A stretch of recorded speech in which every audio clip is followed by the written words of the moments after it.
Assalamualaikum warahmatullahi wabarakatuh. Kembali lagi di channel Nasihat Kehidupan Misteri. Pada video kali ini saya akan membahas tentang Istana Nabi Sulaiman akhirnya ditemukan. Nabi Sulaiman adalah nabi yang memiliki harta kekayaan yang melimpah dan juga memiliki berbagai ilmu mukjizat yang tidak dimiliki oleh nabi lain. Dia bisa berbicara dengan hewan. Hal ini sesuai dengan firman Allah. Nabi Sulaiman telah mewarisi Daud dan dia berkata, "Hai manusia, kami telah diberi pengertian tentang suara burung dan kami diberi segala sesuatu. Sesungguhnya semua ini benar-benar suatu karunia yang nyata." Quran Surat An-Naml ayat 16. Bahkan para jin pun patuh kepada beliau. Nabi Sulaiman alaihissalam juga memiliki istana yang megah yang dibangun oleh manusia dan jin. Lalu di manakah letak istana tersebut? Dalam Al-Quran ataupun kisah Yahudi dan Nasrani, Sulaiman mempunyai kerajaan yang sangat istimewa.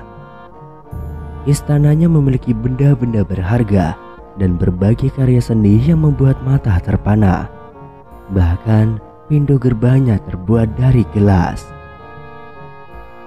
Dalam Al-Quran disebutkan bahwa Ratu Bilqis saat memasuki istana Nabi Sulaiman menyikap pakaiannya karena mengira lantai itu adalah air, padahal hanyalah kaca. Dikatakan kepadanya, "Masuklah ke dalam istana." Maka tatkala dia melihat lantai istana itu, dikiranya kolam air yang besar dan disingkapkannya kedua betisnya. Berkatalah Sulaiman, "Sesungguhnya ia adalah istana licin terbuat dari kaca."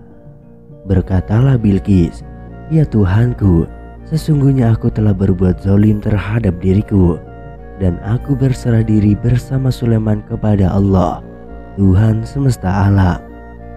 Quran Surat An-Naml ayat 44. Pertemuan mereka dilakukan di negeri Tua Sabah. Penelitian yang dilakukan dari reruntuhan mengungkapkan bahwa seorang ratu pernah berada di kawasan ini dalam kurun waktu 100 hingga 950 tahun sebelum Masehi. Ia melakukan perjalanan ke utara Yerusalem. Istana Nabi Sulaiman disebut dengan Solomon Temple atau kuil Sulaiman. Hal ini sesuai dengan literatur bangsa Yahudi. Istana Nabi Sulaiman alaihissalam sekarang tidak ada lagi, alias sudah runtuh. Yang tersisa hanyalah tembok di sebelah barat dari bangunan kuil. Bagi orang Yahudi, bangunan ini dinamai kuil Wailing Wall atau tembok ratapan. Selama pemerintahan Hizkia, perluasan tembok kota dilakukan sampai ke barat, yang sekarang kita kenal dengan kota lama Yerusalem.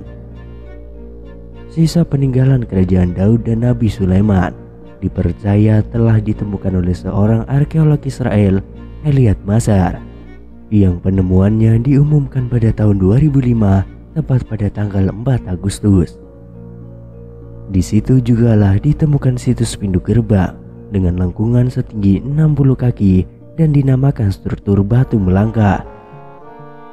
Untuk mengungkap keberadaan istana tersebut, dilakukan penggalian sampai ke Masjidil Al-Aqsa, yang akhirnya memicu kemarahan umat Islam karena takut akan merusak bangunan masjid.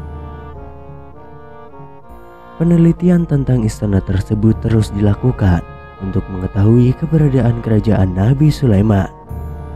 Pada Oktober 2007, sejumlah pekerja menemukan reruntuhan bangunan yang diyakini sebagai kuil Nabi Sulaiman. Kuil itu berada di sebelah Masjidil Aqsa. Walaupun bangunannya sudah tidak utuh lagi, namun para ahli yakin masih bisa disaksikan. Di lokasi ini juga ditemukan keramik dan tembikar, barang-barang yang terkubur selama ribuan tahun lamanya. Penemuan ini dianggap penting untuk mengetahui peradaban dan kemajuan yang telah dicapai manusia pada masa Nabi Sulaiman alaihissalam. para peneliti masih terus berusaha untuk melakukan pencarian situs-situs peninggalan Nabi Sulaiman yang hidup pada masa sekitar abad ke-10 sebelum Masehi, yakni 989 sampai 931 sebelum Masehi, dan Nabi Daud 1041 sampai 971 sebelum Masehi. Kuil atau istana Nabi Sulaiman merupakan lambang kekuatan sehingga sangat berguna bagi Yahudi. Dalam situasi terkini di dunia internasional, mereka yakin bahwa pondasi kuil Nabi Sulaiman ada di Masjidil Aqsa. Bangunan kuil ini yang sangat penting bagi Yahudi sebagai pengakuan atas bangsa mereka. Namun karena sudah roboh, kuil ini sudah tidak bisa dibangun kembali. Lantas, apakah itu menjadi alasan Yahudi untuk mengganti Al-Aqsa menjadi kuil Nabi Sulaiman? Saat peristiwa Isra Miraj, masih berupa reruntuhan kuil Sulaiman yang berupa batu berongga atau syahkra. Pada 637 Masehi, pasukan Khalifah Rashidin mengambil alih Yerusalem. Khalifah Umar bin Khattab pernah memerintah untuk membangun masjid di sisi selatan syarqa. Hal ini dilakukan supaya orang yang sholat menghadap ke Ka'bah dan membelakangi syahkra. Selanjutnya, Khalifah Umayyah Abdul Malik bin Marwan pada 690 Masehi menyempurnakan bangunan-bangunan masjid dengan batas-batas wilayah sucinya. Kubah pun dibangun untuk menahan syarqa yang ada di tengah kompleks Masjidil Aqsa. Pada tahun 1099 Masehi, pasukan Salib berhasil menduduki Yerusalem. Kesatria Templar pun menjadikan Masjidil Aqsa menjadi markasnya. Templar pun menganggap bahwa syarqa sebagai tempat Nabi Sulaiman menyembunyikan buku sihir. Namun Salahuddin Al-Ayyubi berhasil merebut kembali Yerusalem. Yerusalem dalam bahasa Arab disebut Al-Quds. Beliau berhasil mengembalikan alih fungsi Masjidil Aqsa pada tahun 1187 Masehi.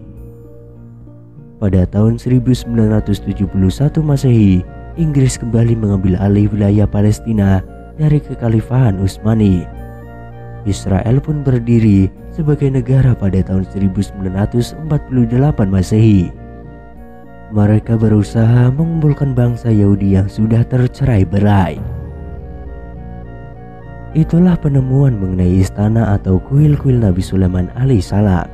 Penemuan istana ini dinilai sangat penting bagi orang-orang Yahudi sebagai pengakuan bangsa mereka. Mereka juga meyakini bahwa istana Nabi Sulaiman yang dulu ada di Masjidil Aqsa.